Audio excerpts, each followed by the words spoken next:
2 Reis 10. Jeú extermina a família de Acabe. Ora, viviam em Samaria 70 descendentes de Acabe. Jeú escreveu cartas e as enviou a Samaria, aos líderes da cidade, às autoridades e aos outros tutores dos descendentes de Acabe. As cartas diziam: assim que receberem essa carta, vocês que cuidam dos filhos do rei e que têm carruagens e cavalos, uma cidade fortificada e armas, escolham o melhor e o mais capaz dos filhos do rei, ponham-no no trono do seu pai e lutem pela dinastia do seu senhor. Eles, porém, estavam aterrorizados e disseram: se 2 reis não puderam enfrentá-lo, como poderíamos nós? Por isso, o administrador do palácio, o governador da cidade, as autoridades e os tutores enviaram essa mensagem a Jeú: somos os teus servos e faremos tudo o que exigires de nós. Não proclamaremos nenhum rei. Faz o que for bom aos teus olhos.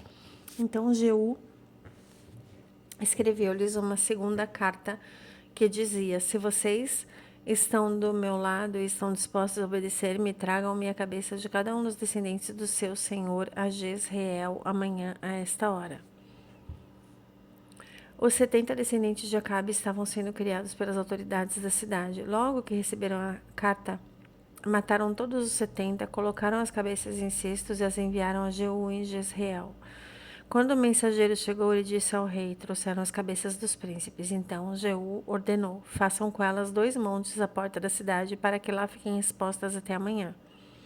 Na manhã seguinte, Jeú saiu e declarou a todo o povo: vocês são inocentes. Fui eu que conspirei contra o meu senhor e o matei. Mas quem matou todos estes? Saibam, portanto, que não deixará de se cumprir uma só palavra que o Senhor falou contra a família de Acabe. O Senhor fez o que prometeu por meio do seu servo Elias. Então Jeú matou todos os que restavam da família de Acabe em Jezreel, bem como todos os aliados influentes, os amigos mais próximos e os sacerdotes, não deixando sobrevivente algum. Depois disso, Jeú partiu para Samaria, em Bet-Eked dos pastores, encontrou alguns parentes de Acasias, rei de Judá, e perguntou: quem são vocês? Eles responderam: somos parentes de Acasias e estamos indo visitar as famílias do rei e da rainha mãe. Então Jeú ordenou aos seus soldados: capturem-nos vivos. Eles os capturaram e os mataram junto ao poço de Bet-Eked. Eram 42 homens e nenhum deles foi deixado vivo. Saindo dali, Jeú encontrou Jonadab, filho de Recabe, que tinha ido falar com ele. Depois de saudá-lo, Jeú perguntou: você é realmente leal a mim, assim como sou a você? Jonadab respondeu: sou. Jeú disse: então dê-me a mão. Jonadab estendeu-lhe a mão e Jeú o ajudou a subir na carruagem. Ele disse: venha comigo e veja o meu zelo pelo Senhor. E o levou em sua carruagem. Quando Jeú chegou a Samaria, matou todos os que restavam da família de Acabe na cidade. Ele os exterminou conforme a palavra que o Senhor tinha dito a Elias. Jeú elimina os servos de Baal. Jeú reuniu todo o povo e declarou: Acabe não cultuou o deus Baal o bastante. Eu, Jeú, o cultuarei muito mais. Por isso, convoquem todos os profetas de Baal, todos os seus servos e todos os seus sacerdotes. Ninguém deverá faltar, pois oferecerei um grande sacrifício a Baal. Quem não vier morrerá. No entanto, Jeú estava agindo traiçoeiramente a fim de exterminar os servos de Baal. Então Jeú ordenou: convoquem uma assembleia em honra a Baal. Foi feita a proclamação. E ele enviou mensageiros por todo Israel. Todos os servos de Baal vieram, nenhum deles faltou. Eles se reuniram no templo de Baal, que ficou completamente lotado. Então Jeú disse ao encarregado do guarda-roupa: traga os mantos para todos os servos de Baal. Ele os trouxe. Depois disso, Jeú entrou no templo com Jonadab, filho de Recabe, e disse aos servos de Baal: olhem em volta e certifiquem-se de que nenhum servo do Senhor está aqui com vocês, mas somente servos de Baal. Eles se aproximaram para oferecer sacrifícios e holocaustos. Jeú havia posto 80 homens do lado de fora, fazendo-lhes essa advertência: se um de vocês deixar escapar um só dos homens que entrego a vocês, pagará com a própria vida. Logo que Jeú terminou de oferecer o holocausto, ordenou aos guardas e oficiais: entrem e matem todos, não deixe escapar ninguém. Eles os mataram à espada, jogaram os corpos para fora e depois entraram no santuário interno do templo de Baal. Levaram a coluna sagrada para fora do templo de Baal e a queimaram. Assim destruíram a coluna sagrada de Baal e demoliram o seu templo, que foi transformado em latrina até o dia de hoje. Foi assim que Jeú eliminou a adoração a Baal em Israel. No entanto, não se afastou dos pecados de Jeroboão, filho de Nebate, pois levou Israel a cometer o pecado de adorar os bezerros de ouro em Betel e em Dan. O Senhor disse a Jeú: Como você agiu bem ao fazer o que é justo aos meus olhos, fazendo com a família de Acabe tudo o que eu queria, os seus descendentes ocuparão o trono de Israel até a 4ª geração. Entretanto, Jeú não se preocupou em obedecer de todo o coração à lei do Senhor, Deus de Israel, nem se afastou dos pecados que Jeroboão levava Israel a praticar. Naqueles dias, o Senhor começou a reduzir o tamanho de Israel. O rei Hazael conquistou todo o território israelita a leste do Jordão, incluindo toda a terra de Gileade. Conquistou desde Aroer, junto ao rio Arnon, passando por Gileade até Bazã, terra das tribos de Gade, de Ruben e de Manassés. Os demais acontecimentos do reinado de Jeú, tudo o que realizou e todas suas conquistas constam nos registros históricos dos reis de Israel. Jeú descansou com seus antepassados e foi sepultado em Samaria.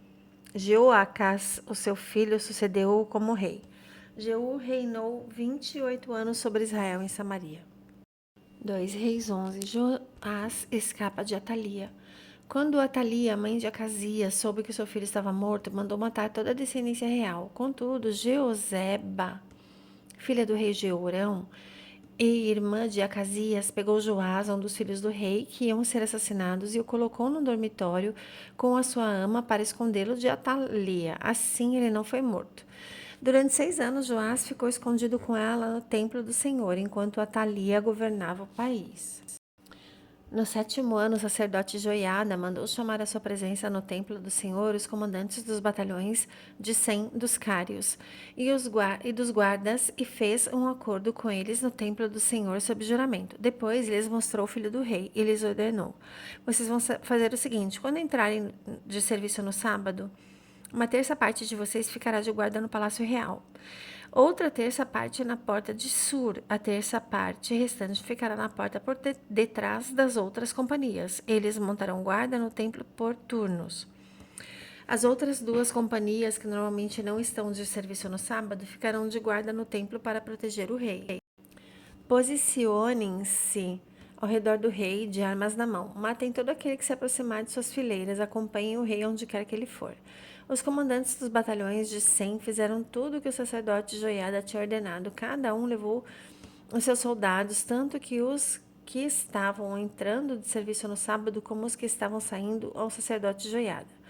Então ele deu aos comandantes dos batalhões de 100 as lanças e os escudos que haviam pertencido ao rei Davi e o que estavam no templo do Senhor. Os guardas, todos armados, posicionaram-se em volta do rei, junto do altar e em torno do templo, desde o lado sul até o lado norte do templo. Joiada trouxe para fora Joás, o filho do rei, pôs nele a coroa e lhe entregou uma cópia do testemunho. Em seguida proclamaram no rei, ungindo-o, e o povo aplaudia e gritava: Viva o rei! Quando Atalia ouviu o barulho dos guardas e do povo, foi ao templo do Senhor, onde estava o povo. Ela viu o rei em pé junto à coluna, conforme o costume. Os oficiais e os tocadores de trombetas estavam ao lado do rei, e todo o povo se alegrava ao som das trombetas. Então Atalia rasgou as próprias vestes e gritou: Traição, traição!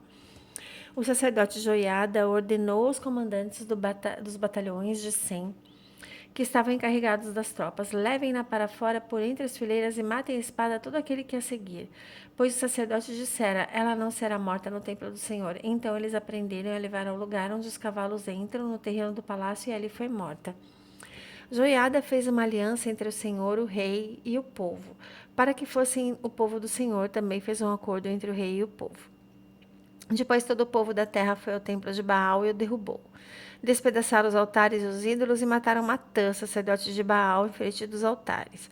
A seguir, o sacerdote Joiada pôs guardas no templo do Senhor. Levou consigo os comandantes dos batalhões de 100, os cários, os guardas e todo o povo, e juntos conduziram o rei desde o templo até o palácio, passando pelo caminho que dava acesso à porta do guarda. O rei, então, assentou-se no trono real. Todo o povo da terra se alegrou e a cidade se acalmou depois que Atalia foi morta à espada no palácio. Joás tinha 7 anos de idade quando começou a reinar. Glórias a Jesus.